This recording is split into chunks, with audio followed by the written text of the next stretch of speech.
জাতীয় নাগরিক পার্টি 2024 সালের ছাত্র জনতার অভ্যুত্থানের পরে তরুণ প্রজন্মের হাত ধরে আত্মপ্রকাশ করেছে। এখানে আমি উত্তরাঞ্চলের 32টি জেলার মুখ্য সংগঠক হিসেবে দায়িত্ব পালন করছি। আপনাদের পঞ্চগড়ের ছেলে হিসেবে এই দায়িত্ব পালনকালে আমি আমার জায়গা থেকে আপনাদের কাছে সর্বাত্মক সহযোগিতা চাই।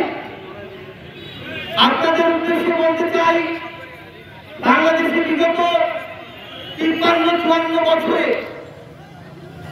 আমরা অনেক ধরনের সরকার দেখেছি, অনেক ধরনের সরকার প্রধান দেখেছি, কিন্তু বিগত 16 বছরে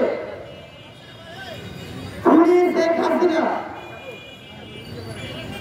স্বৈরাচারী হয়ে উঠতে উঠতে শেষ পর্যন্ত প্রায় 1,500 থেকে 2,000 জীবন কেড়ে নিয়ে ছাত্র জনতার অভ্যুত্থানের মুখে দেশ ছেড়ে পালিয়েছে। এরপর তরুণ প্রজন্মের হাত ধরে বাংলাদেশে এই যে নতুন রাজনৈতিক দল এসেছে, আমরা আমাদের জায়গা থেকে বাংলাদেশের প্রত্যেকটি জেলা উপজেলায় কাজ শুরু করেছি। আমরা খুব শীঘ্রই আপনাদের দ্বারে দ্বারে যাব।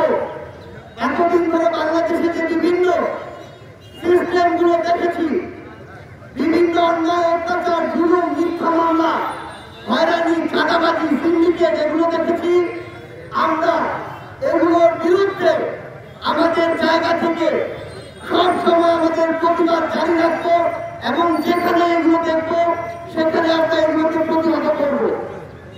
আমরা কথা দিয়ে শুধু আমাদেরকে আপনাদের সামনে উপস্থাপন করতে চাই, ব্যাপারটি এমন নয়।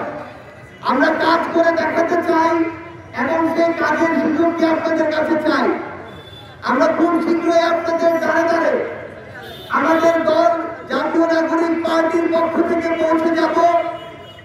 আমরা বিশ্বাস করি আগামী বাংলাদেশে যে নতুন বাংলাদেশ আসছে, এখানে দলের নাম দেখে কিংবা কোনো মার্কা দেখে কেউ আর ভোট দিবে না। বরং কোন লোকটা কেমন, কে কেমন কাজ করছে, তার কথার সাথে কাজের মিল কেমন, এই জিনিসগুলো দেখে আগামী বাংলাদেশের মানুষ বিভিন্ন মার্কা এবং দলে ভোট দিবে।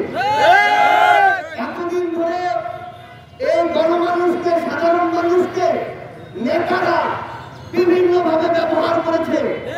তারা খালি ভোটের আগের দিন ভোট চাইতে চায় আর হাতে কিছু টাকা ধরায় দেয়, আর ভোটটা শেষ হওয়ার পরে তারপরে একটা পিয়ন পদ, একটা ভিজিবি কার্ড, একটা বয়স্ক ভাতা কার্ড, যে কাজে তার কাছে যান না কেন, কাজ হওয়ার আগে তারা টাকার জন্য হাত পেতে বসে থাকে। এই নতুন বাংলাদেশে এগুলো আর হতে দেওয়া যাবে না। যে যে জায়গা থেকে জনপ্রতিনিধি হিসেবে কাজ না করে সাধারণ মানুষের কাছে লুটপাট করবে, তাদেরকে জনপ্রতিনিধি হিসেবে আর এই বাংলাদেশে মেনে নেওয়া যাবে